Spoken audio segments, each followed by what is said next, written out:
Hi, hello, and good evening. It is August 1st, the first of the month.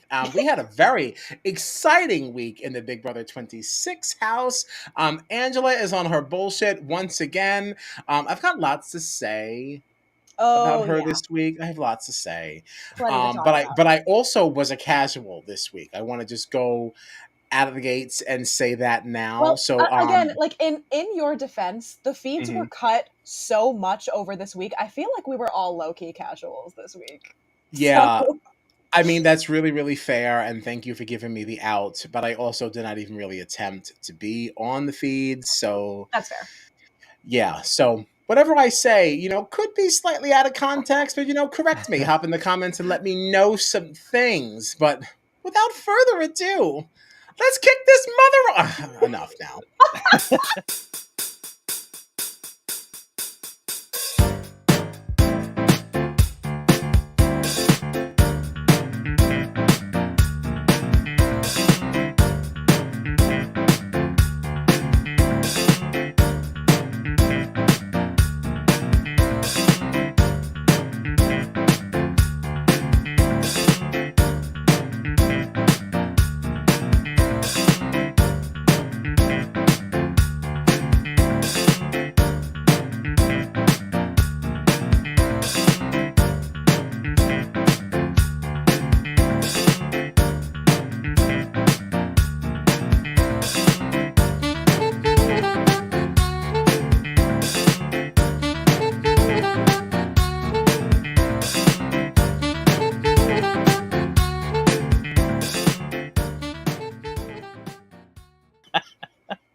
I am Kyle Petty, and I'm joined, as always, by my festy besties, John Dunphy and Gina Margino, and this is Strat Chat.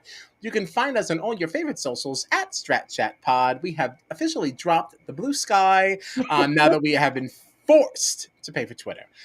So never mind all that blue sky crap. Oh, well, the skies are blue and blue. We couldn't care less. So, how do we start this thing off? We want to know what you're thinking. Get your votes in for your favorite players. There's the answer. Matt, your votes did not count. It looks like you have to vote one at a time. You gave us a flurry of votes. Not allowed. Not allowed. Scan the QR code. Let us Also, know is what you're it? Do we thinking. know? Is it case sensitive? Like, if you write like the capital first letter, does it not count? We're still learning. This is week 2. Okay. I don't know. I don't work for EVMux. I So that's the just a thought. information. Just a thought. I would, you know what? I do all lower cases. I do lower cases. I like to think that's easier for people if you're on a mobile device. I would like to Okay. contribute to the vote myself. Yeah, scan the QR code. Let us know what you're thinking. We'll be adding it to the audience vote later. And with that being said, let's share last week's results in case you don't follow us on Instagram. Fantastic moment for you to do so at Strat Chat Pod. But this is based on episodes 1 through 6. Chelsea's in the lead, has the most points. The only person receiving votes last week from the audience was Angela. I really hope that changes. Mm-hmm. Um, she's good television, but my There God, is so much to unpack is with the Angela woman this week. Oh annoying? my Is god. she annoying? It's interesting. Was also so our friends here. Hi, Matt. Welcome back. Finally back to the chat. The chat that we so affectionately call Strat. um, Also, Matt Blevins, I have a question because I was going woo, back through the last stream and I was looking through the moment where my computer cut out because I wanted to see how bad it looked if I was on my phone. And Matt Blevins commented, "R.I.P. Gina, 2001 to 2024." And I'm just wondering, how mm. old do you think I am? What would you guess my age is based on 2001 to 2024? The thing about this is that you're presenting this as if it's a sassy question, I just but think it's the funny. only answer to it is a compliment to you. So you tried it like a I just little. thought it was funny. Oh, look at me! People I think mean, I'm oh, very it's so young and very youthful and full of dainty. life. Ah. It made me giggle. So there's that. Gina's not And 23. She's not 23. She's old. Mm-mm. She's old. I got a good decade on that. I don't know that I would have said old I mean, either. to be clear, I am the youngest one of the three of us, so you watch it up Oh there. yeah, I'm old too. It's fine. I own the fact that I'm almost 40. Okay, like pretty vocal about it actually. Um, But how did we start this week? We start this week with Chelsie winning HOH, right? What was the challenge? Do we remember what we Was that played? true and false? The animal obsession. Yes. I love the true and false ones. I love anything that I can play along with. How did you feel about this competition? Was it good for you? Did you play along too? I enjoyed it. I didn't really play along, honestly. I didn't play along this time. Yeah. I usually do. I was off my game. I enjoyed this too because I love when you just get like one question and 7 people are out if they got it wrong, you know, and it's like that's always really fun because it's like you're looking to see who got it right, who got it wrong, and then bam, all of a sudden there's 3 people left and 2 of them you hate, and you're like, oh damn, oh my god, down. Interesting time to also bring up Chelsie. Like, you know, I'm still digging her, still loving her. John, you kind of like doubled down on her pretty early. Like you hyphenated your name at the beginning of this season, not something we usually see in the Strat chattyverse. So how are you feeling? You're still digging her? What's going on? You got her name still. What do you love about her? Absolutely. I think she came in kind of a tough situation to start, being one of the mascots, not being able to vote or compete in, you know, competitions like the veto comp and all that. So I thought she handled week 1 great. And then week 2, she wins the HOH. So like she can only go up, you know, from where I already had her, she's already going up because she wins HOH. I felt like she handled her initial noms very well. You put Angela up there, who had made herself such a big target. And then you put Kenny and Lisa up there, who had already been on the block, so keeping as much blood off your hands as possible. And then even the replacement nominee, having to put Tucker up in Kenny's place, I felt like she handled everything pretty well. I think she's coming out of this week with nobody really mad at her or anything like that. I think she's in a good spot. Good. You're still proud of her choice to spearhead Team Dunphy? Yes. Still happy with my choice. I do quite like Chelsie, and she had a really, really good week. But I will say, too, like, she made out like a freaking bandit this week. The targets really did create themselves, and she was like, great, I get the power, I get the like, credentials, but I have no reason to piss anybody off. Like, it just kind of happened. Right. You know? And, like, obviously, it kind of fell into her lap with Tucker volunteering to go up. But there was still the chance that she could have gone with somebody like a Mackenzie. Because Tucker was pitching like, she's got the power. Let's get her out of here. Let's flush the power out or whatever.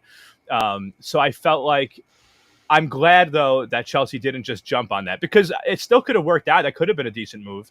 But then you'd have Mackenzie, potentially Leah, now looking at, she's coming out of this week with nobody like coming after her, I feel like. So I think she played everything as well as she could have. And after her performance in week 1 as well, she's still number 1 for me. Yep. I couldn't agree more. She really successfully came out of this HOH week with like really no troubles. Like unscathed, honestly. Yes, and that's certainly not something that we see this early in the game. You can sometimes find that maybe in the middle of the game. That's the only time people can sometimes justify some of the movements that they make, because once you get to the very end, you got problems. You got nothing but problems because you've made a lot of promises at that point. It's usually only in the middle that people can say, all right, well, you got to understand, I did a tough spot. And it's like she managed to make that work week 2. I couldn't agree more. She had a fantastic week. And honestly, also, thanks to Tucker, though. Tucker was the one who really, really made that possible, because if not him, who do you think she would have put up? Like, if it wasn't Kenny's Tucker? place? Yeah, if it wasn't Tucker. Well, that's I know at one point Mackenzie started to become a consideration to flush the power out. I don't necessarily think that would have been the smartest move. I don't know who else it would have been. I think we would have gotten, we maybe would have had to have some conversations of like Chelsie bringing people in, being like, would you be willing to be a pawn? She just got lucky that Tucker literally came and said, hey, I'll be the pawn, without her having to have any conversations. Yeah. It is crazy. And I was very, very nervous because I was like, oh gosh, I was like, no, like not him, like, sinking my team so early. But do we think it was the right decision? Are we convinced that not putting Mackenzie up was the right way to go? I think it was for Chelsie, personally. Why? Because Mackenzie's not going to leave either way. If you put her up, she keeps her power, and now she's coming after you. And if somebody like Aaliyah is going to stay on Mackenzie's side, now maybe why do you think Mackenzie wouldn't leave, though? She's just going to take herself down. She's going to take herself No, down. but if she was the replacement nom, she can't use it at that point. Like that was Are said you last sure? night. No, I I'm don't know, not because sure, but that it was was the said whole last night that premise. they kept saying that, oh, if she goes up as a replacement, then she can't use the veto. That was something that Chelsie said in the DR, and I would like to believe. Oh, I missed that. I didn't know. Yeah, I wasn't sure on that either. And if people have a different thought, like certainly let us know in the comments. But like, that was always a question to me up until that DR where Chelsie mentioned, oh, I know that if I put her up, that's a way for it to be flushed. Yeah, So I just assumed that she had like a bad edit rather. I just assumed she had through the end of the ceremony to do it. Right, Because I remember last week there was a whole thing where like people were shocked that she didn't use it when Matt became the replacement nominee. And they were like, wow, she didn't use it to save Matt. So I think she would have been able to use it even when Matt became the replacement. And there were confessionals where in the diary room where Mackenzie even said like, I could have used it, but I decided not to use it on Matt so I can use it for myself later. And he was a replacement nominee. So. Mm-hmm. Okay. Yeah, I do remember that being said. There was that one DR though. Like I still want to like shine some light on that. Like, I mean, you could very well be right. No, yeah, it's very up in the air the way that it was explained to us, unfortunately. So it's hard to like. It wasn't. I don't feel like it was fully like properly explained. Like what the shocker production didn't explain something well. That's crazy. I was just gonna say that seems to be like a theme on this season because it feels like nobody knows what's happening half the time. Oh my! The fact that this eviction was still messy, it's really crazy. You would think after last week they would have been like, okay, everybody, once that competition is over, here's what happens next. But they did kind of say that, and like just no one did anything. Like Julie did make an announcement before we went to that commercial break tonight. She said, "Oh, if you guys need to speak to somebody, this is the time to do it," and just no one did. I think they're trying really hard to like manufacture a double eviction feel, and it's just not going to happen. I also feel like too early. Right. That too. I also feel like tonight, it could be different next week. I kind of feel like part of the reason we didn't get a little bit of a scramble tonight is because it seemed like the votes were already so set in stone. And like the nominees themselves didn't really, like there was a blind side. They didn't know what was going to happen. But if they're maybe telling the House guests, like it's already decided, like we already know what our votes are. Maybe the feeling is like, why scramble if I already know what my fate is or whatever, like. It's also hard because like in a true double eviction setting, everything is happening so quickly that you only have that time to campaign. The nominees have been the nominees all week. So they have had all week to already make their campaigns. If they're waiting until after the competition to be like, all right, now I'm going to explain to you why you should keep me, it's way too late. Yeah, that's fair. And it feels like it's so rushed here. Like I get that it's rushed in a double eviction, but I feel like usually like in that second half of the double, right, they just did the veto competition and now everybody's running in and then they'll go to a commercial break or something. And it feels like there's a little bit more time. Whereas here it's like Julie's just like, all right, here's the time. If you want to pull anyone aside, you have 30 seconds. Here's when you should do it. And then like 20 seconds later, she goes, oh, I guess no one wants to do it. It's like, how is anybody supposed to have a conversation in that time? Yeah, and then just the amount of time it takes for me to pull somebody into another room is 30 seconds. Like, what do you want from me? Yeah, and I think it's also interesting, too, because during a double, because things aren't really set and everything truly is spontaneous and in the moment, like, it's a little bit more expected for people to have side conversations. I think in a situation like this where these nominees are already kind of preset, people have already discussed things, it's like, well, why do you need to have a discussion on the side? Yeah. What did you need to know? What weren't you confident enough about in the first place? What are these side conversations? What's going on? It almost could like cast a little bit more suspicion on somebody's game that is staying in. Yeah. But all right, well that's that. So Chelsie won.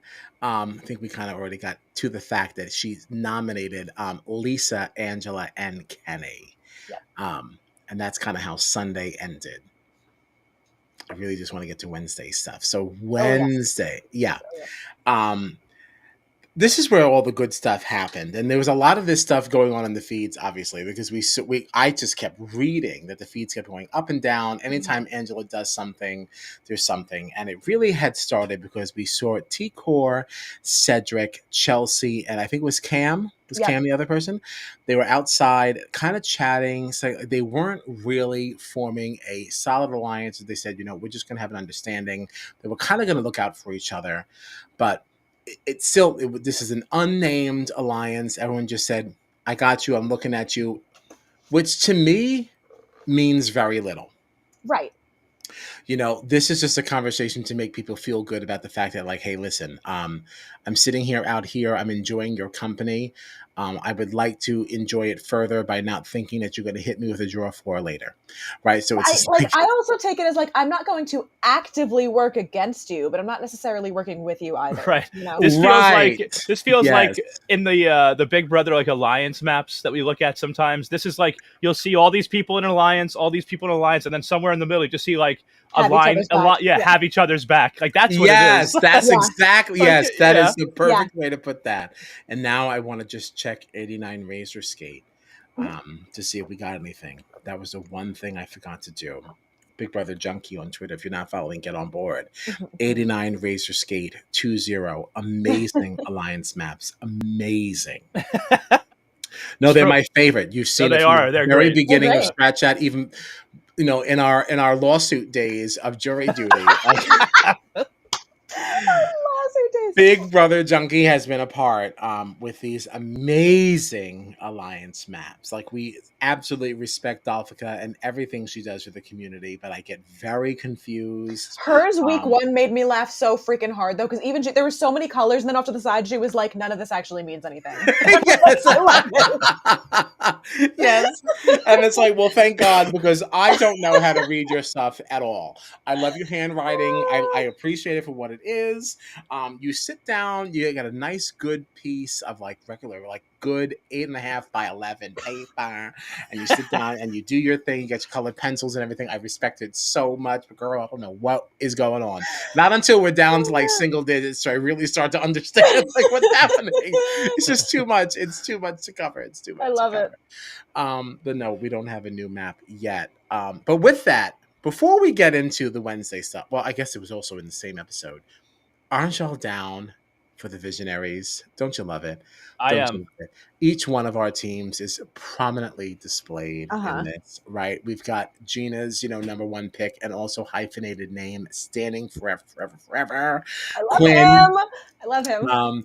We've got Chemo from Team Dumphy, and we have T-Core from Team Petty, and just absolutely thrilled. This was the one alliance that Quinn said that he was a part of, that he actually believes in. It's the only one that he actually wants to honor. It's the only one he gives a damn about. Yes. And those are all 3 people that I like, my team or not, so I'm here for it. I feel like those 3 people would be my vibe also if I was in the house. Like, all right, 100%. A happy foursome. Yeah. I love the 3 of them, and I'm so happy for Chemo that we're out of the line of fire.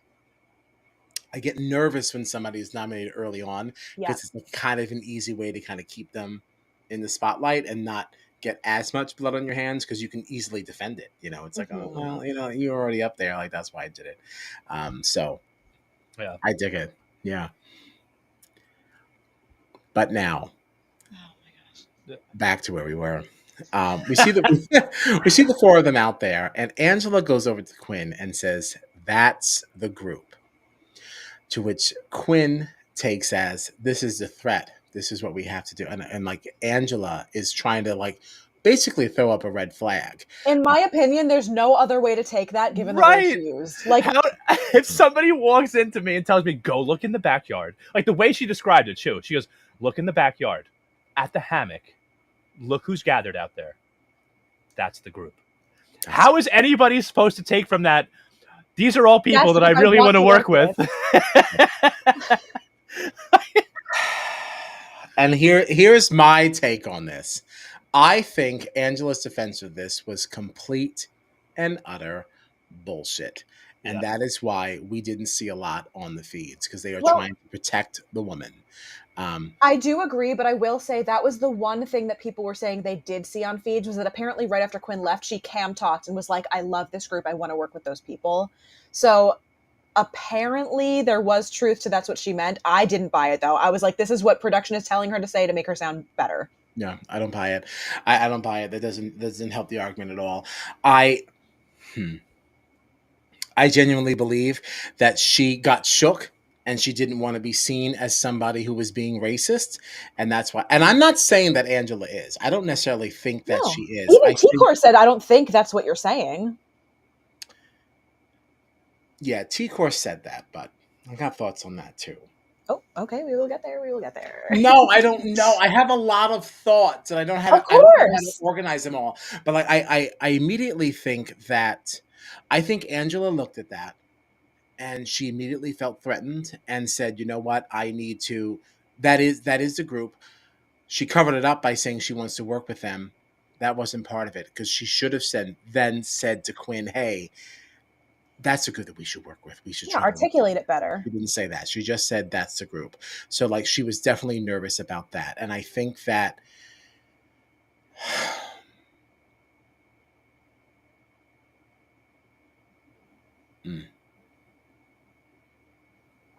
I don't necessarily think it's wrong for her to think that people could be working together because of race. If that's all it is, I don't necessarily think that that's a bad thing to say, but I think she thought it was a bad thing to say, so she backed up. But like, there is something to be said about a camaraderie, right? Like, people of color see each other, we feel safe. Sometimes, other white people can look at each other and feel safe. It doesn't necessarily have to be a bad thing if your actions in the game are not intentionally to push others out. Does that make sense? I hear what you're Like, saying. Yeah. it's like, oh, okay, well, I'm a black person, so I don't want any other white people in here, or I'm a white person, I don't want the black people in here, and that's the whole point of this. If it, so, I think she looked at it and it made her feel intimidated, so she tried to move on it, but then she got nervous that it could be viewed a different way, so she backtracked. And to me, I almost think that that's worse because like you didn't really stand on your convictions to say, hey, listen, that's not really what I'm doing here. I'm just playing a game. I'm looking at people together and I'm seeing that they're getting along, and that's it. I guess that also means, and you don't have to add race. I don't know. Like, there's just so many layers to But that. my bigger issue here is the way that she responded to the criticism. Because like T-Core, in my opinion, was very kind and very patient. It was like, hey, Yeah, very I'm not. calm too. Yeah, Didn't come in I'm like, not saying yeah. that this is what you're doing. I'm saying it can be perceived this way. So can we please just clear the air and have a conversation and figure out what you genuinely meant when you said that? Because I don't think this is what you meant. And for her to take it and say, by you saying that I was saying that, it hurts my feelings, and how dare you accuse me of that, because now don't you see how hurt I am? And then the whole Cedric piece was really freaking crazy. Yeah, Because Cedric, who was not weird. involved in this conversation at all, now has her grabbing him by the arm, shaking him, being like, I'm not a racist, I love you. And he's like, And so just like, what are you talking about? I'm literally making a PB&J. That was outrageous. Like, right, like her reaction to it, even if like even if her going to Quinn and pointing out that the four of them were hanging out together, even if she actually did mean that she wanted to work with them, like the reaction to how, like the way that she reacted when T-Core came and spoke to her, and the way she was with Cedric, made it seem like she got caught in something and was trying to make up for it. Like, it her was reaction, trying to backtrack. yeah, yes. So even if none of this was true, even if she never actually did intend to be like, look at all these black people out here, are they working together? That's the group. Even if that wasn't what she meant, she made it seem like it after the fact. She incriminated herself in the way that she reacted. Yes. And I have to say, people were all standing T-Core for the fact that she kept her shades on during this conversation where Angela was trying to make amends. And I actually don't think that was an error. I don't think that was anything. Her real glasses were on top of her forehead, or on top I didn't of even her clock head. that at all. The sunglasses were on. And that is because T-Core is the only one of that four that were out there that production got to speak to be able to convince to have this conversation with Angela to save her image on the outside. I think that T-Core is enough of such a genuine, nice-spirited person that like production had some conversation with her and was like, she's going to catch some smoke for this. And T-Core was like, you know what? This is still a game. I don't want people to have a hard time to get out of here. Yes, I will stage this conversation to make sure, or at least trying to help with the situation. But the fact that she kept her sunglasses on, I'm sorry, somebody as nice and as wonderfully spirited as I feel T-Core is in the way that she have handled other conversations in the house, it seems to me if she thought this was a really genuine conversation coming from both sides, she would have removed those sunglasses. Like she would have I didn't allowed even you to notice see her that. eyes. Yeah, there's something about that I said, you know what? Well, production This seemed really shady all week because literally it was to the point, and like you would hear bits and pieces of people saying this, but it was to the point where like if anyone even said the name Angela, they would cut feeds. Like they and would not that is allow what any added to this. conversation. Right. So then Yes, it's because like, they're so trying now to us. protect her and create a situation where maybe this doesn't look as bad. And that is why she now went up to Cedric, who had no idea what was going on at all. And that's who you were apologizing to. And of course, his response is going to be, no, I But don't it think that, also, because it he was, doesn't know any of the context of where you're coming from. and it was really foolish on production's part too, because then it's like, by doing that, you are leaving us, the live feed viewers, no choice but to try to fill in the blanks with what we have. So we are either going to make it look a lot worse, because if you're hiding something, it must be really, really bad, or like you're just going to give us an inaccurate representation of what's going on. So it's actually making Angela look worse by keeping the feeds cut, because we Yeah. can't corroborate anything that we're thinking. We just have to sit here and be like, all right, well, this could have been what happened. And if they're cutting feeds, it must be really bad. So I have to assume that it went all the way this way, like Right. it felt like And a Kyle situation in BB23. yes, and to build on that, the fact that if you're going to sit here and now, Kyle, Kyle, with Alyssa, whatever her face. Yeah, the numbers blend together. I think it was 24. Mhm. I don't remember. It was 24. It was Mhm. 24. But like, I think that to build on that, though, it's also like the fact that like production thought that this was saving her actually like lends me to believe like what worse was there? If you thought this was the better option and you think that production was prompted to kind of help her image, what did we miss? Right. Yeah, like I don't. By cutting the feeds, you leave us no choice but to believe that things were really, really bad, and this I is have to recovering their believe they were asses, worse than what you showed me. Right. Yes. Yeah. Well, and this wouldn't be the first time that Angela was protected, too, right? Because there was apparently a whole other blow up between Angela and Lisa that people were talking about. I think it was what they put into this episode. That's what it was. That's where it all came from. I think that's what it was. Okay, so at least we did get to see it. It's just we got to see it like a week late for some reason. Yeah, it's just it's become a real pattern with Angela too. Like where she blows up, it seems like on everybody. Like it's bizarre. She even when she wasn't actually blowing up on Cedric that one time, right? She was talking about somebody else, but Cedric started crying because the way she phrased it made it seem like she was saying that Cedric somehow disrespected her. Like I just feel like it seems like everywhere Angela goes, she's always having a problem with somebody. Yeah. Mm-hmm. And this particular instance seems like it was especially bad. So I don't know. She is entertaining, but Angela, as far as I would not have been upset if she left tonight, to be honest. I like honestly, she's on my team, and I was like, get her out. I'm done. I can't do this anymore. Yes, and it's so ironic because I was so upset when we drafted. I was like, no, I wanted Angela. I was like, I'm good. I'm good. I rewatched because I made like TikToks of each of us like selecting. I can't. I like made TikToks of each of us selecting our draft teams, and I went back and rewatched mine, and I was like, in addition to being such an endearing person, I think Angela set up really well. I was like, this aged like milk. My girl is all freaking over the place. Like, what happened? I always had a weird feeling about her. I don't know why.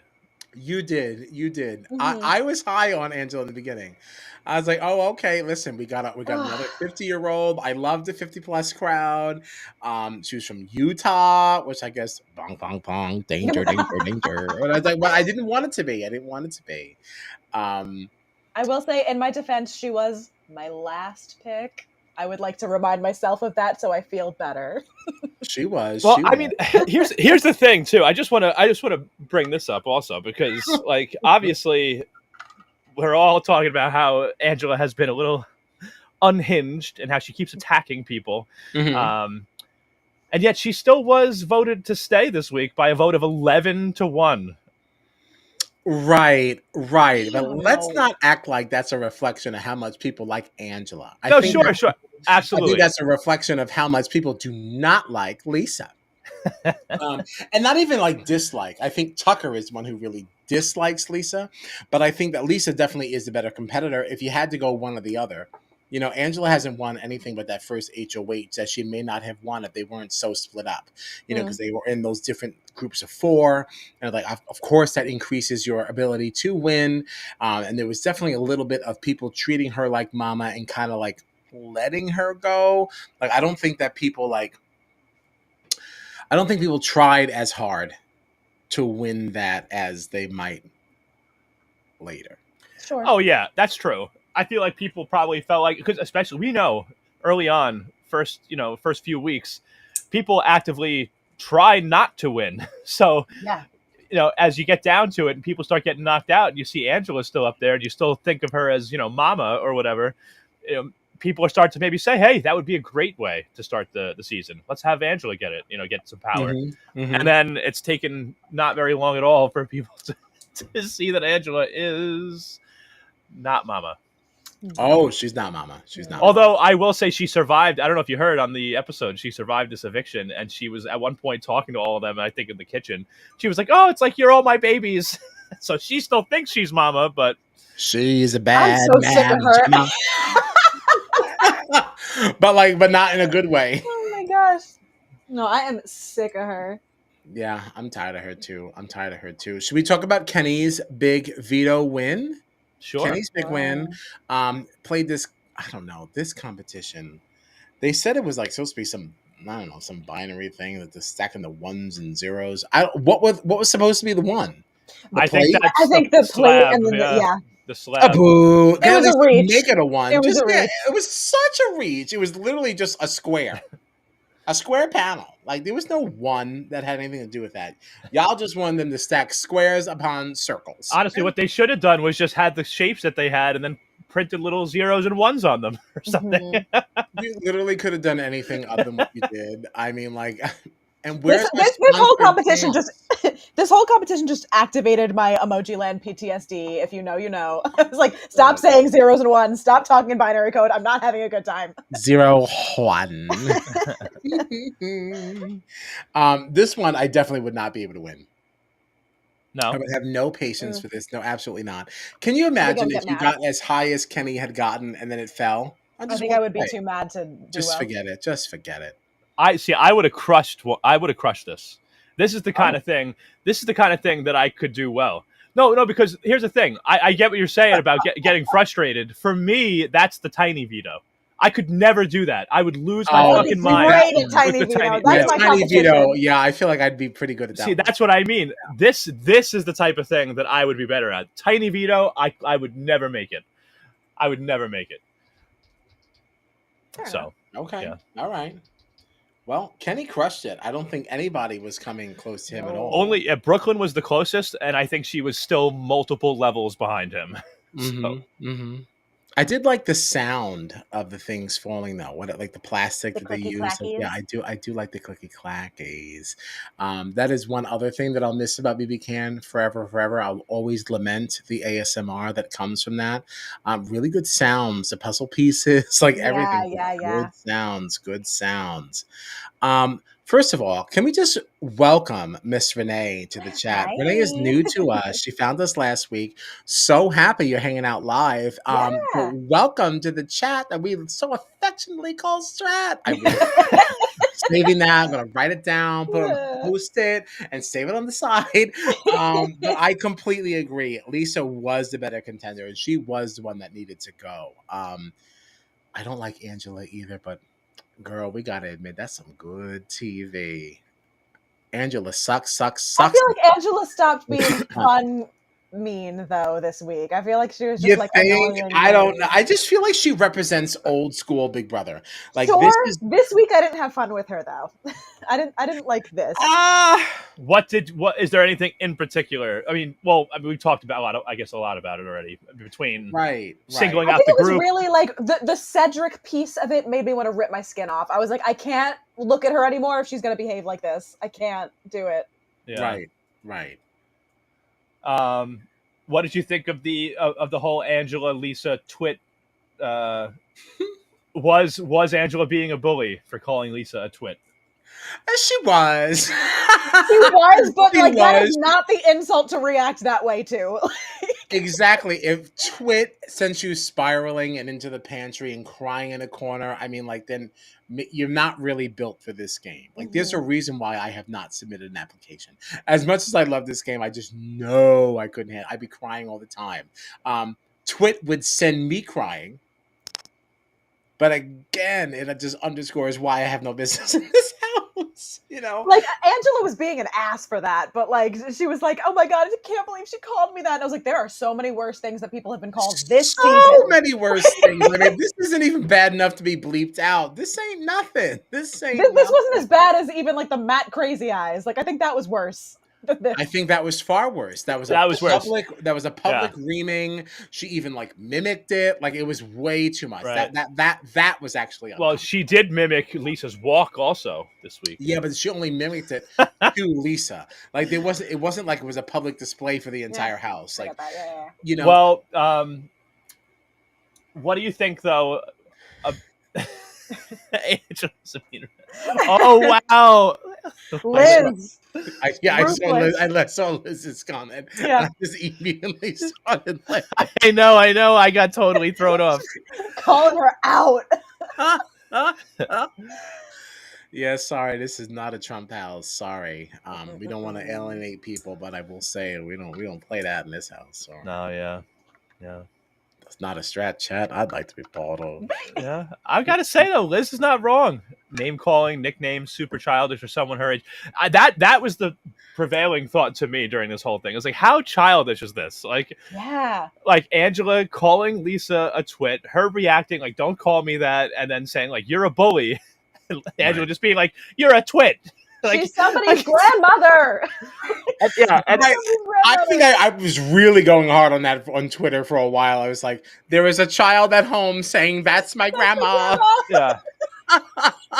But you are right though that the Matt blow up was definitely worse because with the crazy eyes, and then honestly it would piss me off if some random stranger was just being like, oh yeah, I can't wait for your mom to see this because then she's gonna see how big of a brat you are. I'd be like, who the hell do you think you are? Who are you? Yeah, right. Like, you don't even know his mom. Like, I met you a day and a half ago. All right, shut up. Right. It's really, really crazy. Let this twit thing up here. All right, we're done with twit. Wait, Kyle, did you happen to put in the other thing that I sent you in the group chat that I said we needed to talk about today? No, I did not. But that's okay. We have time to get there. Perfect. It made me giggle, and I need everybody else to giggle too. Right. No, we can. I forgot all about it because I was so obsessed with putting twit in there and these other things. And that's fine. But we can definitely get there because we do have something else to do. We have another reason for you all to get interactive, get in those comments and vote because it's time to talk about Julie's fit. Oh, Julie, what are we wearing this week? Okay, this is what she had on. This is a quick vote. Get involved. Scan the QR code. Hot or not. What did you think of Julie's outfit this week? Here's a picture of what she had on. We were wearing. We had a red top. A low necklace. We had this jacket with these little frilly things on the bottom, similar to your living room's throw rug. We had long hair.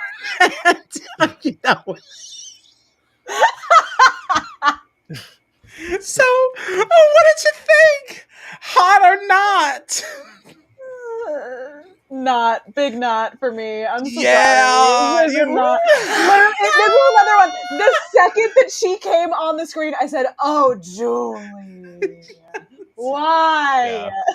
Oh, Julie. Oh, Julie." No. Yeah, I got to tell you, this is the third hot or not we've done this season so far, right? And I feel like this is the first time that through 3 weeks I have not given Julie a hot.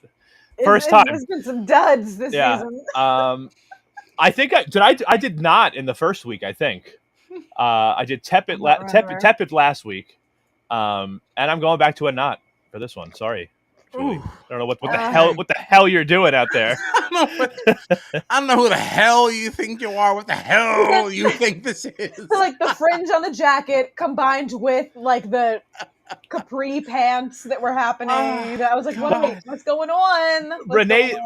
Renee's comment here with the didn't like the fringe. That was the biggest thing for me, because at first I was trying to like judge the outfit, and I'm like, all right, like, do I like this? Do I not? It's like giving living room throw rug, right? and then I see the fringe, and I was like, all right, this sucks. This sucks now. All right, I don't have to look any further. Didn't do it for me. I'm so sorry. Man on the moon. Listen, welcome to the chat, but what? What you mean? Are you just trying to get us going? You don't really think this, do you? Do you think this? Oh, man. Come on. This wasn't it. Although I will give it a tepid. I still think it's a tepid. Okay. This is still a tepid for me. So is that 2 knots and a tepid from us? Yeah. Yes. So it's like a nopid. A nopid. John. Nopid. Yeah, I think I'm the best one giving this a tepid. Everybody else out there is saying a not. Except for Man on the Moon. Seems to think it's hot, but your vote was not logged, so I don't know. So it doesn't count. Right. Matt, Julie wanted to hit channels. Stupid. Oh my god. Yeah, I don't know. Man on the Moon is doubling down. Listen, all right. I love somebody with a backbone. Good for you. Good for you. I sure the fuck do. You stand by, honestly, girlie. the CBS it girl. All right. Well, hold on now. She still is though. This is not a Julie hate account. It's not a Julie hate pod. Like, we love Julie in this house. However, just like a good patriot, we can discuss when things are not going correctly.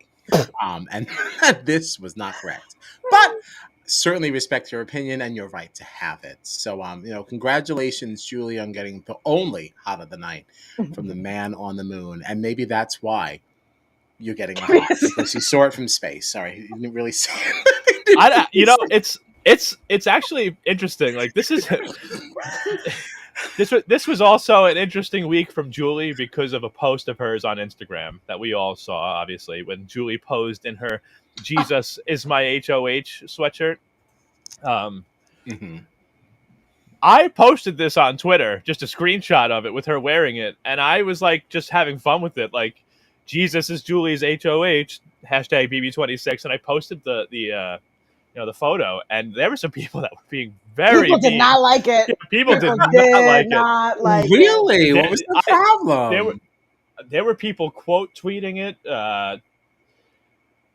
saying, Jesus isn't your HOH, your blank blank husband is your HOH, or people getting very angry, like, don't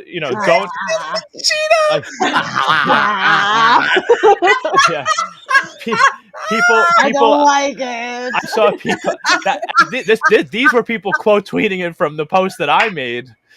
And then I saw other people talking about it, and like people being like, Julie, this is getting really weird. Stop shoving your religion down our throats and all this stuff. And I was like, people listen, were not having it. I was like, listen, anybody can follow whatever religion they want. I really don't give a fuck. Like, I just thought it was funny that this woman is wearing a Jesus is my HOH sweatshirt. Like, I don't want to get into all this. Like, I'm already tired. All right, like, you're tired. Try being black and gay in this country. We're tired. We're exhausted. But like, no, I hear it. I did find out though where you can order that sweatshirt.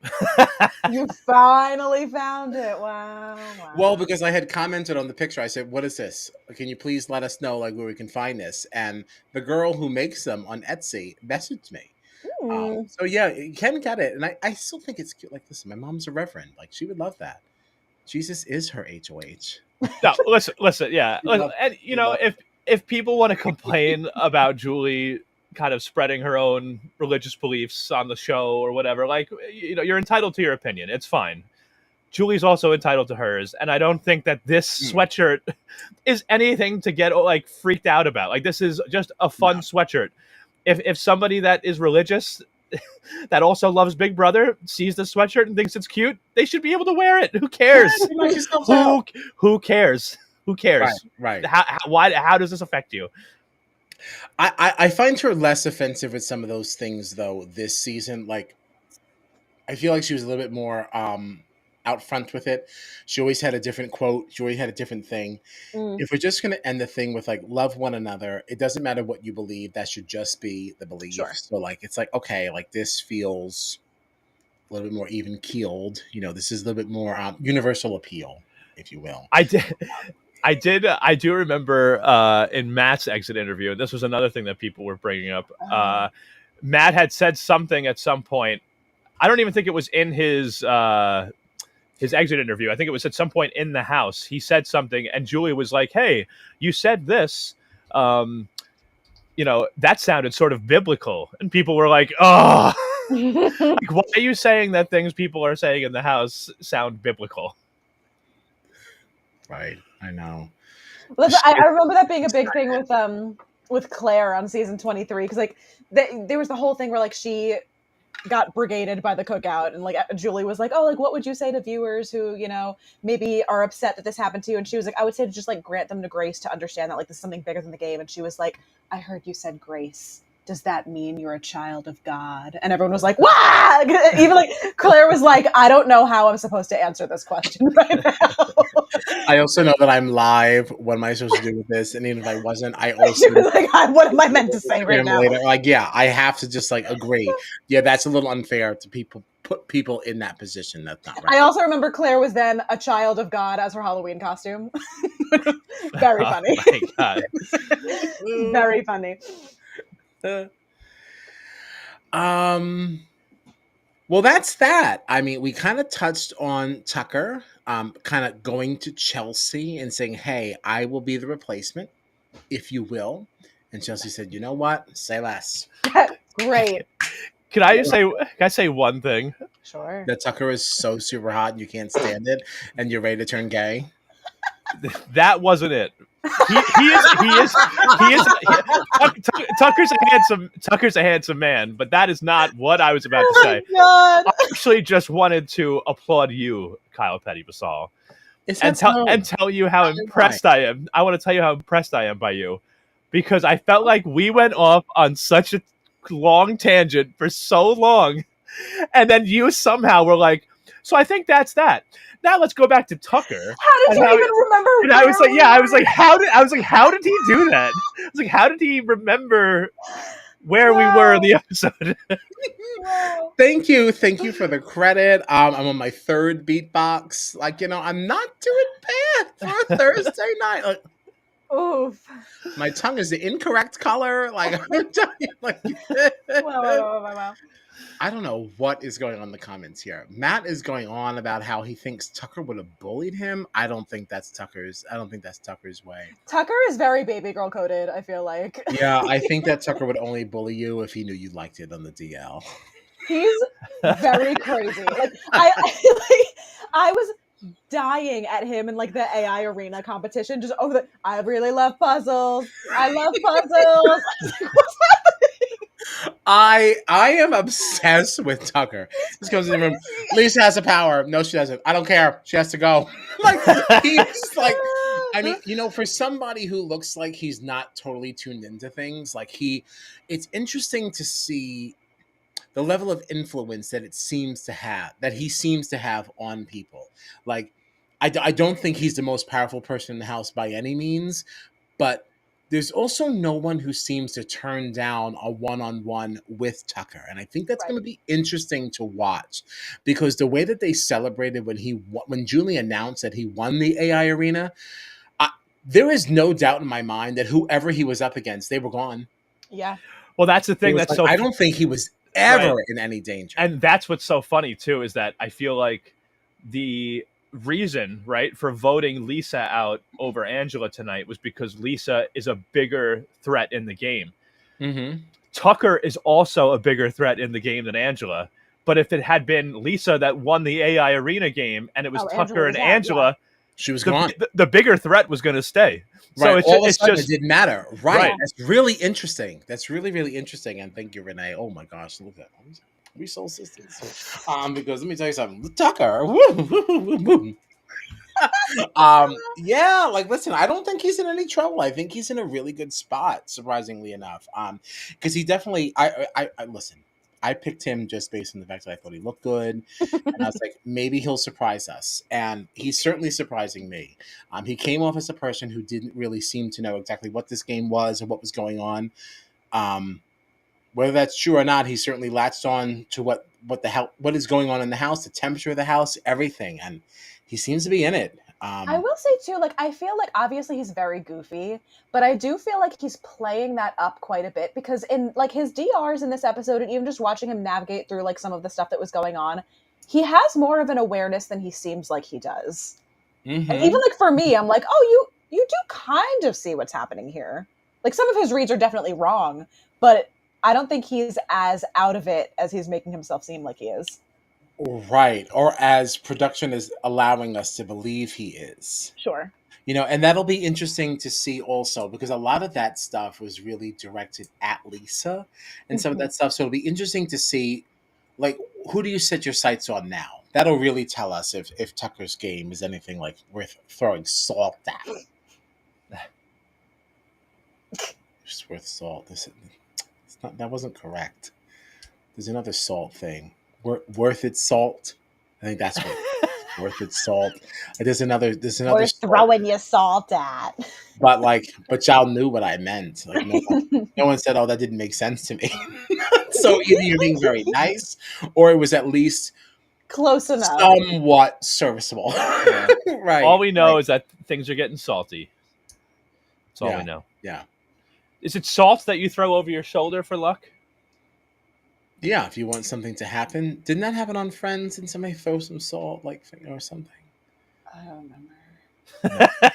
I know if you spill salt, that's bad luck, so you throw it over your shoulder to negate the bad luck. Oh, is that what that is? I think. No, I wasn't being sarcastic. I'm not confident enough to say for sure that that's what it is. I think. I don't have a background in which I'd be throwing salt at all. All right, I paid for that salt. It's my salt. I'm not tossing it to and fro. I'm only putting it on my meal. Thank you very much. And this has been our segment on salt. Thank you. We love salt. Thank you. I also love pepper, for that matter. If we're talking about spices. Me too. Sea salt, cracked pepper. Love it. Oh, yeah. You love that. Cape Cod. That's right. That's right. Cape Cod potato chips. Kettle cooked. Where are we? We're everywhere you want to be. Except blue sky. Because the skies are too cloudy over there. Stupid. Yeah, the sky's not even blue. No. It's cloudy. All right. So now it's clear. Well, it's going to become clear to our housemates. Thank you, Matt, for reminding us in the comments that we're really talking about powers here. Tucker was very, very convinced that Lisa had a power. She left. It's going to be clear. Oh, wait. Okay, hold on. So MJ having that conversation with Tucker in the pantry, talking about the power that she had. She literally said everything but the fact that it was America's veto. And it's like, what did you think you were hiding in that? She's like, I have this power that I can take myself off, and then America selects who goes up. So it's like, okay, so just tell him it's America's veto. No, but even that, did she even tell him that America selects who goes up? Did she say that at all? I think she only said that the HOH can't pick who goes up. I don't think that's what she said. I don't know that she said exactly that it would be America choosing. Okay. I don't think she did. Because that to me is the game changer of the power. Yes, I guess that makes it a little bit more fair. If you just said, all right, I won't go up, the HOH doesn't choose. Okay, I guess. Okay, all right. I still think you might as well just said everything, though. I mean, that really wasn't. You didn't keep much a secret. I mean, you still basically said, no matter what, I'm good. So it's like it was like she admitted to having the power, but still somehow managed to do it in a way that felt sketchy. Right, which wouldn't actually make me feel good. So do you think that was a good way for her to respond to that, or should have just said, hey, listen? this is the power that I have, and like that's it. Right. I Yeah, totally. if you're gonna say it all. Yeah, I totally Yes. agree with you. I would have said, okay, you're right. I do have a power. It's called America's veto. This is how it works. I would Right. have said what it was called, and I would have explained it right away. If you're gonna choose to start telling everybody in the house that you have a power, Do it up, yeah. at least do it the right way. Don't make it seem even more sketchy somehow. Like, Right. Like I came out of this feeling less good than I did coming into it. right. Yeah. All right. Well, last chance to vote. You can follow us on the socials at Strat Chat Pod to see how this whole sucker turns out. I mean, it really looks like what is it? T-Core and Quinn kind of taking this Love that. one. Scan the QR code, get your votes in. Use hashtag first name in the comments. I think that only works if you're on the YouTube. Get your votes in. Does anybody else have anything else for the benefit of the community here? Well, since Kyle doesn't want to show my very funny tweet that I found earlier today, I will hold it up to my screen. I already forgot all about it. So, we got all this time. We got Julie Judgment first, and I totally forgot. they had those like little nerdy costumes or whatever in the veto competition, and Quinn was hosting, so he had his whole like little getup or whatever. And there was, I guess, a clip of him on the feeds being like, "I'm gonna wear this till I die," which I do think he voted in that costume tonight. I think he wore it in the eviction. But somebody quote tweeted it and said he looks like Mia Thermopolis. And that is the funniest thing you could have said about this picture. He literally does look like He does. Anne Hathaway in The Princess Diaries. He looks I like thought Mia it was Thermopolis. so funny. By the way, love Princess Diaries. Love it. Phenomenal movie. Phenomenal movie. Kyle, are you familiar with Princess Diaries? I'm really, really happy to say that I am not. How dare you? Yeah. So you don't even know why I was giggling. You No. know Mia Thermopolis. You're like, oh, it's very, very important to me that Mia shows up in this. I'm like, well, I don't know. That doesn't mean anything to me. Mia Thermopolis. Come on, Julie Andrews is in this movie. And what is Julie Andrews supposed to mean to me, dear? She's an icon. Kyle. Why is she an icon? Because she's Julie Andrews. Why is she an icon? She's Mary Poppins. Okay. I mean, is that it? I mean, she had a great role. She's had many great roles. Well, what else? The Sound of Music. This is Mia Thermopolis in The Princess Diaries. The Sound of Music. I also never saw The Sound of Music. The Hills Are Alive. The Sound of Music. The Hills Are Alive. Is that a separate movie or? Oh my God! You are out of control. I'm asking valid questions, and all you're telling me is that I suck. But no one's actually answering the question. It's so good, Kyle. So interesting to me. No, I'm just saying, but tell me, why? Why is it so good? What's special? If there's anyone out there that has not watched this, why do we care?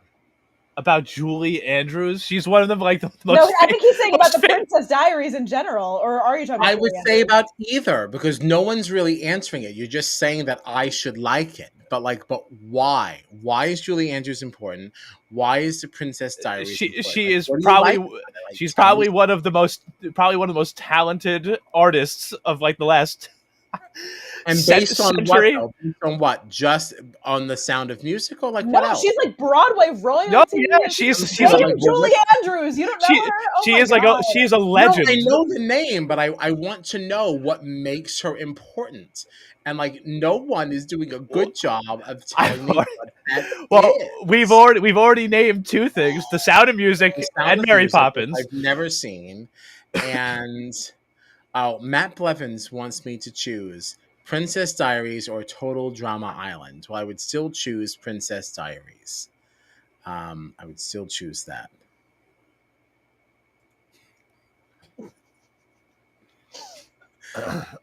She's iconic. Kyle, the girls who get it, the girls who don't. And I guess I'm just one of those girls. Oh, Renee says I might like Victoria. I did hear of this in my prior theater life. Apparently, Victoria is a man who dresses up in drag, I understand, or something like that. Maybe. Is that what it is? I will say I'm not very familiar with Victoria, so I can't speak on that one. Oh well, thank goodness. Thank goodness. There's something you don't know. Um,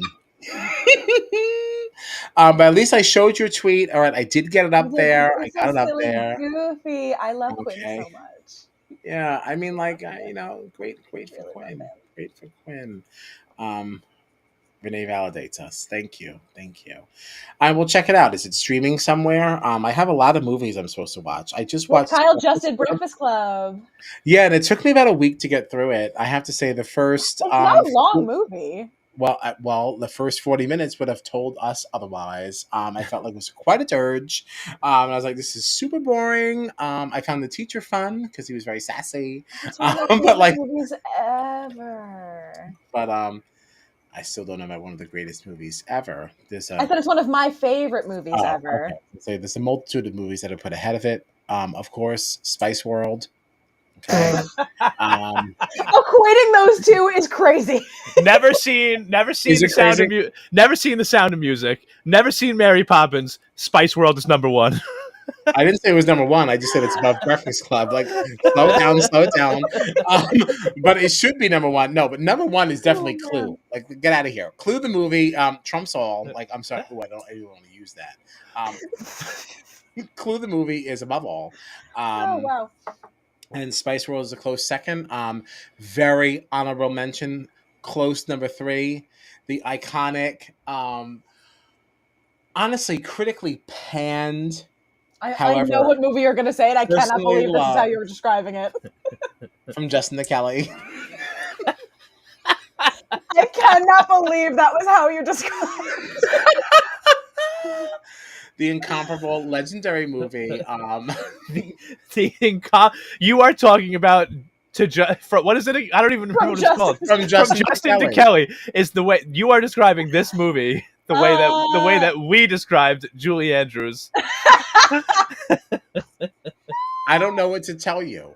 Wow. It's not my fault. I cannot wait. I cannot wait to see what? I cannot wait to see how this is clipped. I cannot wait to see the clip that comes from this. From Justin to Kelly is so disgustingly underrated. Like, I'm not going to sit here and say it is not. It is not one of those movies that has like such a critical plot. None of it is important, but it is all a good time. And none of it is important. It's not important. It's not important, but that is the beauty of it. We're just sitting down. We're having a good time. When we're not trying to, when we're not being introspective. We're not doing a deep dive. There's no intensity here. We're just having fun. Okay, and that's it. That's the next time you come over. Guess what? We're watching From Justin to Kelly. I know. Fucking sweet ass. I have it purchased on Amazon Prime because I will not allow another VHS from Justin to Kelly to be worn down. Did you say VHS? Yes. Listen, we purchase things how they came to us at the time. Matt wants to know, Man on the Moon, is this a Tubi movie? No, this was in the theaters, okay? Again. The theaters. It was in theaters, Yes, it was. That's where I first saw it. Thank you very much. I didn't purchase know it ever had a theatrical release. On Amazon Prime, rather. It was critically panned. What is Justin Guarini up to these days? He was in the Dr. Pepper commercials, but he was also on Broadway very recently. He's been on Broadway multiple times, thank you. In the critically acclaimed Britney Spears musical, Once Upon a One More Time, where, you can go to my Instagram, I'm Kyle Petty, and you can see a picture of us together. Because he's my favorite. He was so good in it. He was also Kyle a hero in Wicked not that long ago, too. Guarini. Thank you. Say again? So he was a Fiero in Wicked a while back. Yes, he was. He's done a number of things on Broadway. He's a very celebrated star. All right, so get on board. But just saying, I don't quite know if I'm ready to be on board. I'm just saying. That's all. That's all right. We'll get you there.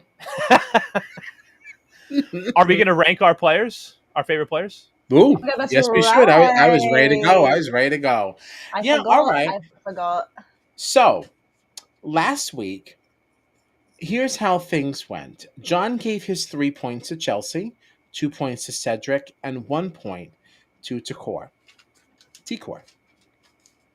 What would you say this week? What say you? Okay, so I thought about this before. Um, hold on. Let me look at the cast one more time, just so I make sure I'm not forgetting anything. Because the edible is definitely kicking in. Okay. I know TikTok. It's getting late. We got to get out of here before I we have a will real tell you, problem. yeah, I will tell you that 100% for sure, two of the players that I picked last week for points are going to get points again this week. Mm. I just want to make sure. Okay, all right. I think I know what I'm going to do. Here we go. I like to go in the reverse order, so my least, the smallest point total that will be, given out by me tonight, the 1 point, is going to go to Joseph. Okay. Joseph. Yeah, I like Joseph, and he's been doing a very good job of laying low, under the radar, but seemingly gets along with everybody and seems to be trusted by people. So I'm going to go Joseph for 1 point.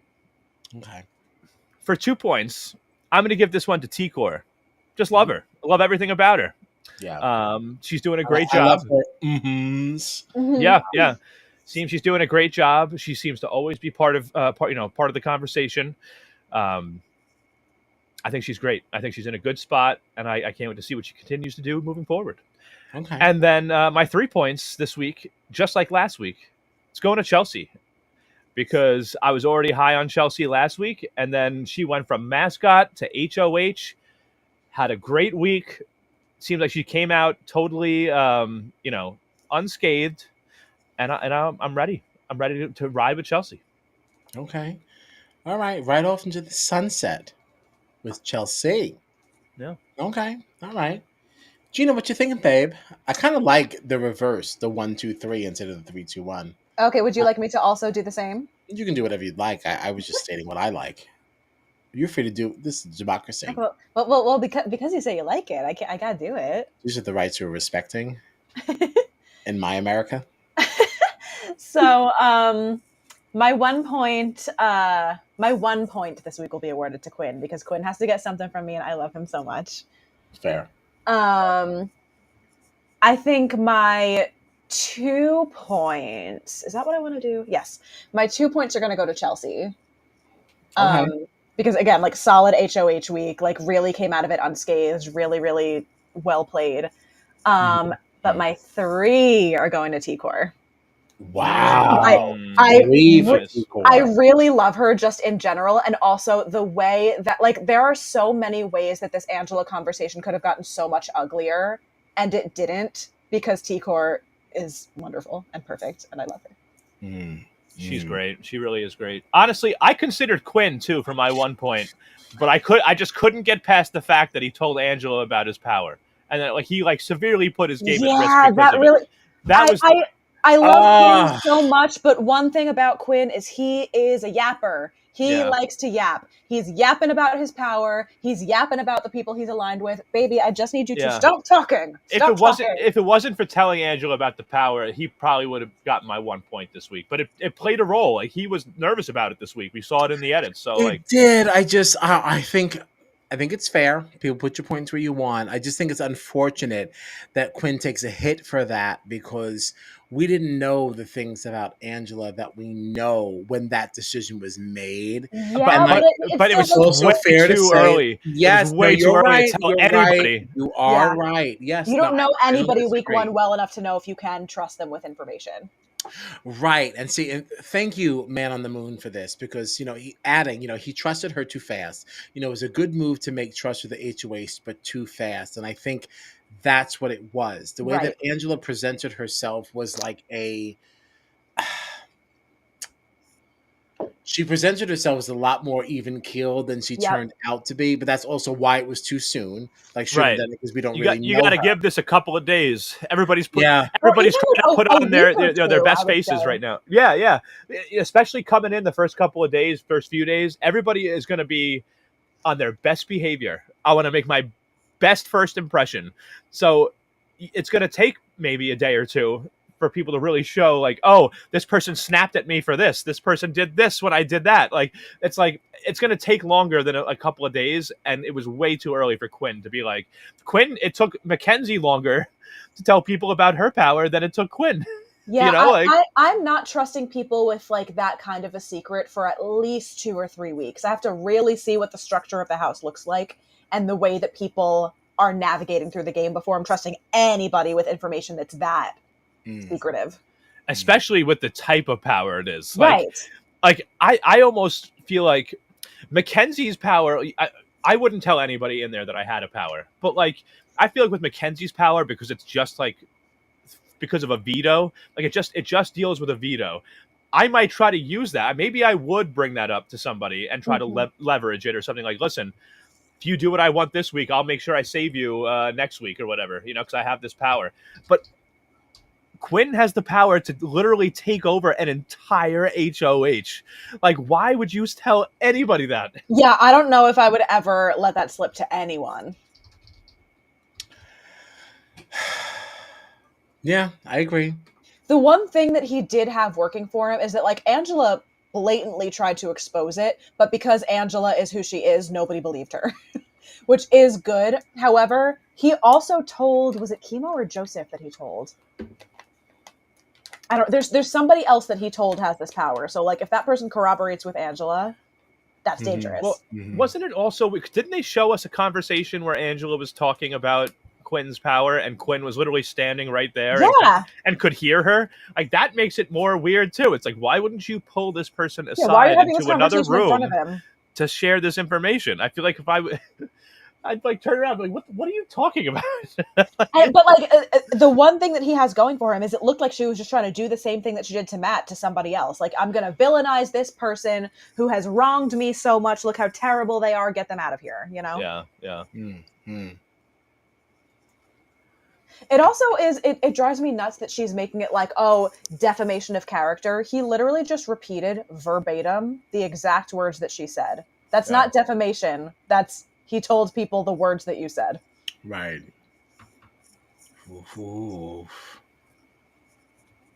Kyle, your points? Yeah, no, it's just that's all very interesting. I had already locked in my vote, so it didn't change what I was doing, but that is interesting conversation. I like it.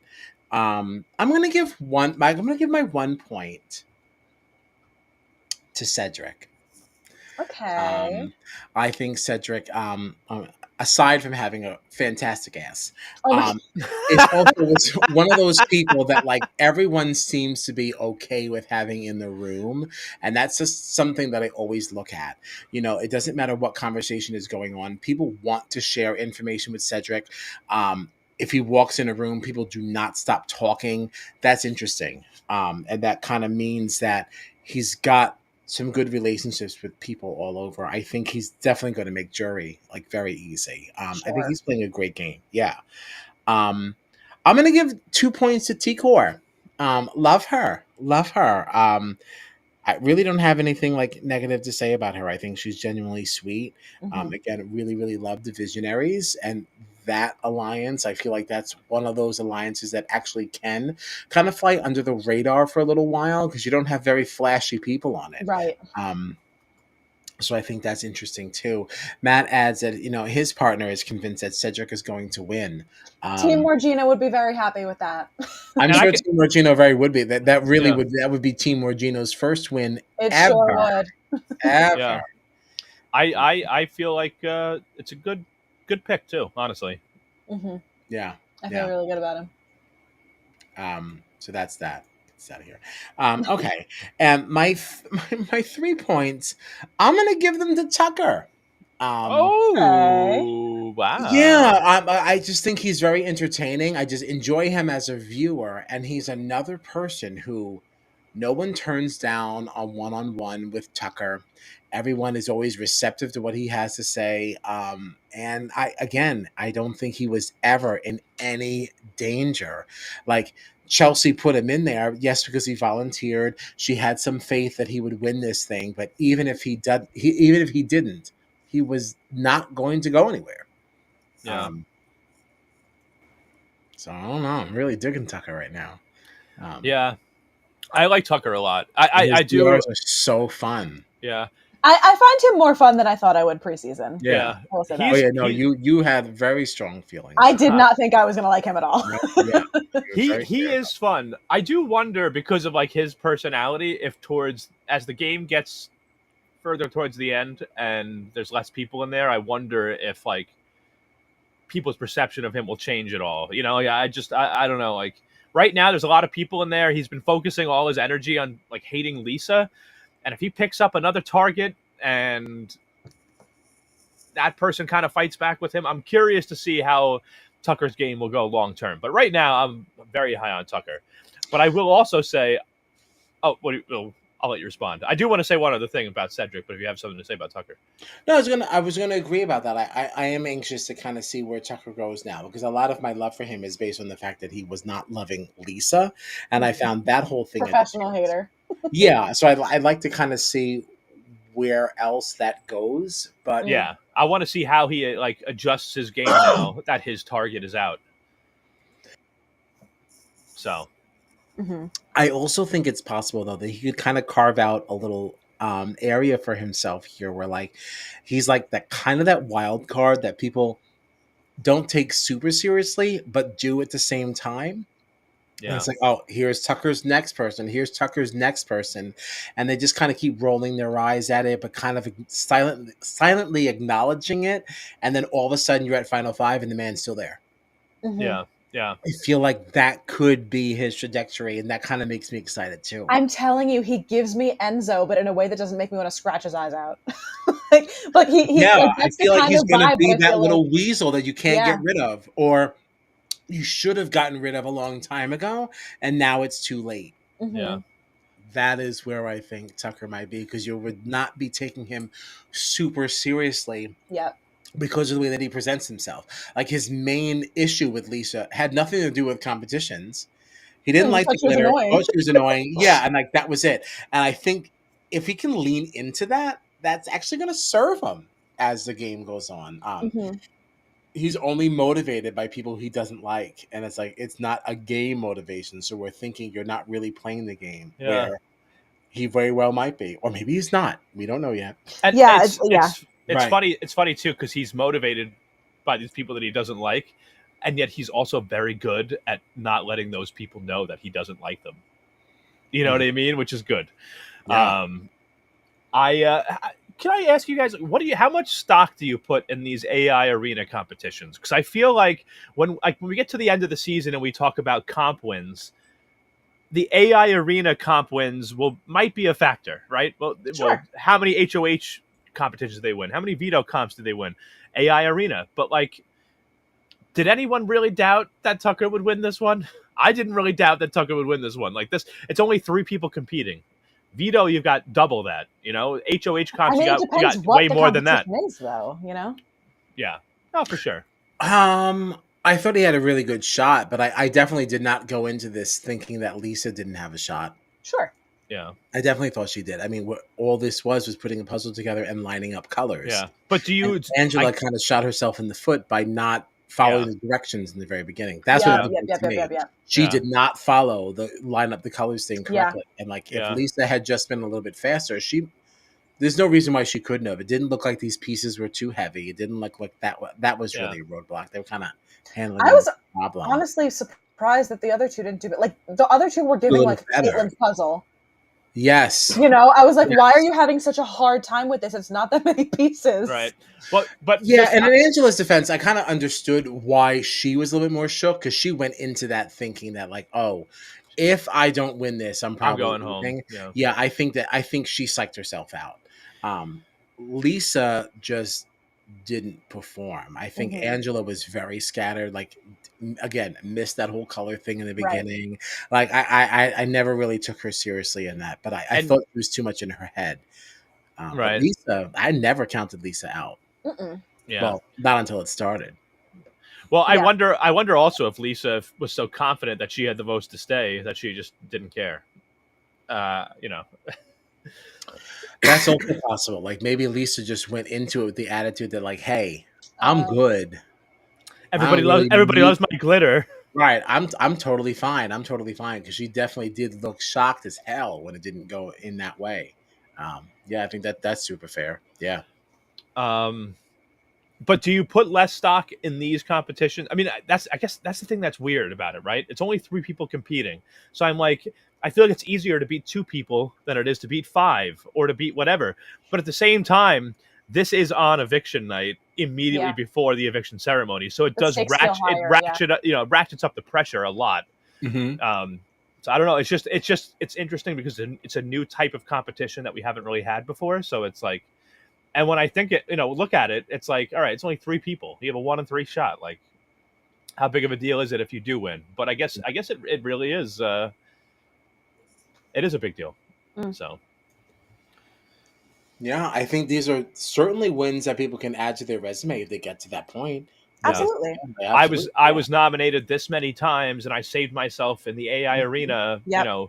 6 out of 7 times, or whatever. Whatever it is. absolutely. Yeah. But Backwards against the wall. yeah. Mm-hmm. I did also just want to say about Cedric, because I like Cedric a lot more than I expected to. I was not really high on Cedric. When he came in, he seemed very young and immature with the whole playboy charm and all that kind of stuff. But I got to tell you, he really does seem like a sweetheart, like a real sweetheart. Even I knew that I was going to be endeared towards him from the beginning. Obviously, I drafted him, but like what really, really won me, there was one moment in week 1, and I don't think it was on the edit or anything, but on feeds, like Angela was complaining about somebody who she felt had disrespected her. And she came in, she was like, "Don't you dare disrespect me," and blah, blah, blah. And she was just yelling and like venting as if that person was in the room. And Cedric at first thought that she was yelling at him. So he like immediately got nervous, and then she was like, something Kenny, and he was like, "Oh my God, I thought you were saying it was me. I felt so bad. I thought you were saying I disrespected you." And she's like, "Oh, no, not you at all. You're fine." And then she continued venting, and you would just see him off in the corner, just kind of like doing Crying, one of these. Yeah. Because he like got so scared at the thought of accidentally disrespecting someone that he just started crying. I know, he's just so sweet. I really hope he goes further into this game, because even if he doesn't win, like, he is somebody that I would feel completely comfortable with, like, backing for America's favorite player. Sure. Yeah. Yeah, like I would campaign for him like I did for Tiffany and like I did for Saray. So cute. Yeah, he just seems Yeah. so genuinely sweet. Yeah, I'm just Yeah. rooting for him. Yeah. I also, sorry, go ahead. Oh no, I just was gonna say again that like I was so wrong. And that's why it's funny, like going into a season and not knowing anything about these people and drafting them. Like Cedric was not on my list to draft. But like if we had larger teams, he was on my list. He just, unfortunately, just wasn't high enough, like for me. But I regret it. He seems like such a nice guy. I really like him. I want to root for him, even though I would prefer to have a winner on my own team. But I want to root for Cedric just because he seems like a genuinely good human being, and in the world that we live in today, that seems like exceedingly rare. So like. Seems few and far between. So I'm happy to root for Cedric. And I just want to say this too, because I said last week it was really crazy that like I drafted Matt because I thought his competition prowess would take him farther in the game, and then we ended up getting only equitable competitions. A good chunk of the reason why I wanted Cedric on my team was for the same reason. And we are now 2 weeks into this game, and they have all been equitable competitions. Thank I'm God. like, Big Brother, did you listen? I think did you take our notes? Yeah. There's been no physical competitions this whole season so far. Yeah, it makes it great. So much more interesting. I love it. And that's the thing too. It's like there's been no physical competitions, and like there hasn't really been a competition that I didn't watch and be like, I hate this. like you know what I mean? Like there's nothing that I've watched that I've been like, this is terrible. Like I've still enjoyed them. All fun to watch. Yes, bring on the cheese. Bring on the cheese. And just like ABC. Yeah, I want questions like that. But like the equitable competitions also make it so much more fun because anybody can win them. If I know going in, oh, it's a physical competition, so there's only these 3 super jacked dudes that are going to win it. No, I like knowing the power structure can end up anywhere. Right. Because Big Brother is not about the challenge. Pun not intended, but enjoyed. I didn't mean to do that, but it's not about the competition. Like Big Brother is about the power struggle. It's about the social elements of this. Yeah. And I'm so happy that we're not focusing so much on the comp. Yeah. Like your win counts as a win. Like I don't think it's not a bullet point on your resume, but like that's not the whole game. Right. Right. Yeah. For this type of game where you're trying to get all types of people from society, you shouldn't have to be somebody that goes to the gym every day to do well in the competitions that they have. Like, I even heard in some of Matt's exit press, like throughout the week, he said, like, I went to the gym hard and I trained hard because I said, I'm going to be on this show. I got to be able to win competitions. And then I left the house and hadn't needed to be strong for literally anything that I did in there. Yeah. And that's how it should be. Absolutely. That's how it should be. Love it. Love it. Can I amend my points that I gave out? Is that allowed? No. I won't do it if you both say no. But I'm interested in maybe changing one of my selections. Just one of the 3 that I did. It's actually the lowest point that I gave out. This has nothing to do with our draft. It's just our player selections. Yeah. I would allow it. Like our rankings. I would vote that this is fine. I'll allow it. So I did. Because we're still live. I did Joseph, T-Core, and Chelsie, right? Mm-hmm. So can Joseph I replace out? Joseph? Can I take Joseph out and do Cedric? Damn. Wow. I mean, happy for how it goes because I do like Cedric. But tell us why Joseph deserves to lose his point. I had given Joseph a point because I felt like he was doing a good job of like staying under the radar and still having good relationships with everybody. But now that we've talked a lot about Cedric over the last several minutes, and I feel like we talked me into giving Cedric my point instead of Joseph because Cedric is in no worse of a position, and I think he's in a better position, and I think that I just am more impressed by his game. I think I was wrong in my 1 point selection. I want to go with Cedric, T-Core, Chelsie. I think it's fair. You know, I feel like if we're still live, you should get to amend. I think it's allowed. But once we hit end, you're locked in. Is there anything else for the benefit of the community here? Just that I agree wholeheartedly with Liz in this comment. Right here. You always miss Joe. I do have one thing. It's August 1st. It's first day of a new month. So rabbit. Oh right, rabbit. I forgot about the rabbit. Yes. Which that is it's an old traditional thing. Say rabbit on the 1st of every month. An old traditional thing that apparently only John has ever heard of. No. Many people. I only learned this from one of the greatest teachers I had, Miss Krista Klatsky, my old English teacher.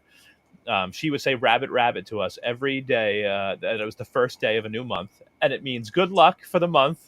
So I wish you, Gina and Kyle, good luck, and everybody watching, good luck for the month. I hope you have a good month. Yeah, is that an Irish thing? No, dude, I think it has pagan roots though. So, first of every month, say rabbit throughout the day, and you'll have good luck for the whole month. All right. I could use some good luck. I'm borrowing a computer because mine. Oh yeah, listen, I could use some good luck too. I have gotten not one, but 2 flat tires this week on my car. I haven't gotten a flat tire in like 10 years, and somehow this week I got 2. So yeah, I'm hoping for all the good luck I can possibly get. It's August 1st. Rabbit. Yeah, deepest apologies for my audio quality on this podcast. I can't use my microphone because I'm borrowing my roommate's computer because mine decided it didn't feel like working anymore after 2 years. Kyle's like, I'm having a great time. I had a nice day. The week as a whole was not great, but I had a good day today, so I'm just keeping the positive vibes. Okay. So the week ahead, okay, because we are in a new month. Sunday, we have another episode of Big Brother, right? That is the only one of the week that is staying at 9 p.m. Eastern. Okay, so Sunday, 9 p.m., we find out the results of the HOH unless you are a feeder. On Monday the 5th, Strat Chat is back live at 9:30, recapping Claim to Fame. If you're not familiar, Claim to Fame is basically like a celebrity Guess Who. Very fun. Yeah, it's very fun. We're A looking lot to of fun. find out which one of these people are related to who that is famous. Who is your claim to fame? So we're recapping that on Monday the 5th at 9:30. You can catch up on Hulu. The episode was on last night. What else do we have? Wednesday the 7th is our next episode of Big Brother. That's at 8 p.m. Remember, Wednesdays and Thursdays were moved to 8, and then we're back next Thursday the 8th at 9:15, directly following the live eviction. I do believe there is a preseason kind of a thing going on Wednesday the 7th, a preseason episode of the Challenge 40. That is about preseason episode. Yeah, there's something that's happened, some kind of a preview or something. Somebody is here, and we love him very much. Our king is here. Ferris. No, he's gonna say hi to everyone but me. Hi, Ferris. Ferris. Oh my God, our king. Yes, ladies and gentlemen. Mr. Brosal, thank you very much. Ferris is saying hello to John as well. Thank you, Ferris. I have to just nothing say, for Gina Margino. Bye. Unfortunately, I am against my will in a very public beef with Ferris. I don't know how I got here. I'm sorry. And I have to just say, for all of us here, for everybody that's watching, if you're not aware, if you're not Survivor fans, you should be. You should also be watching Australian Survivor. And Ferris, our king, is the most recent winner of Australian Survivor. And he is the only winner that matters. Yeah, one of the greatest, honestly, though, seriously, one of the greatest competitors that we have ever seen on reality television. I am so happy that reference did not fall on deaf ears. I am so happy. And nothing for Gretchen Wieners. Bye. So happy.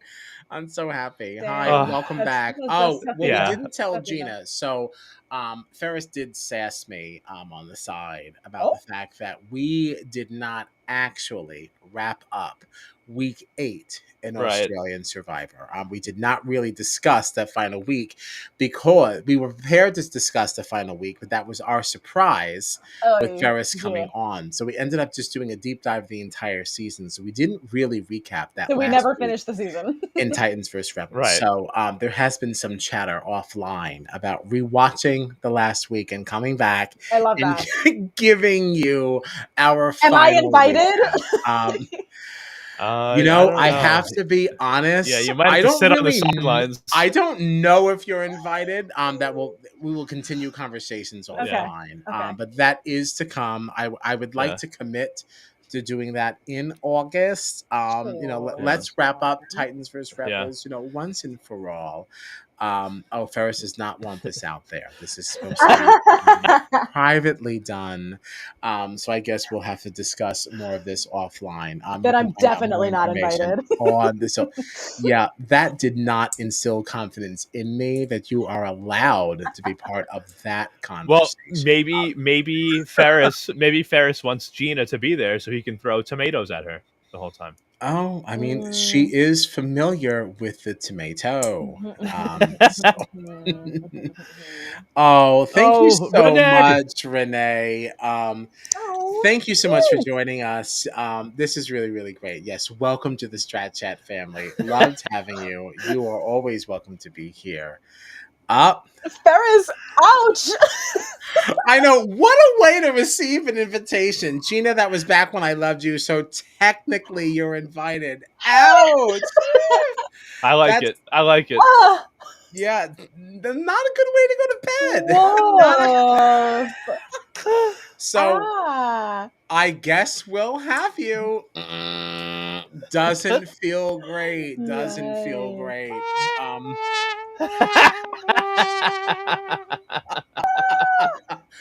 So that's that. Find out more about that if you follow us on the socials at Strat Chat Pod. We have dropped the blue sky. We are all in on Twitter because now we have to pay for it in order to stream to you. So if there's nothing else, I think we're out of here. I think so. Okay. Love one another. Love one another.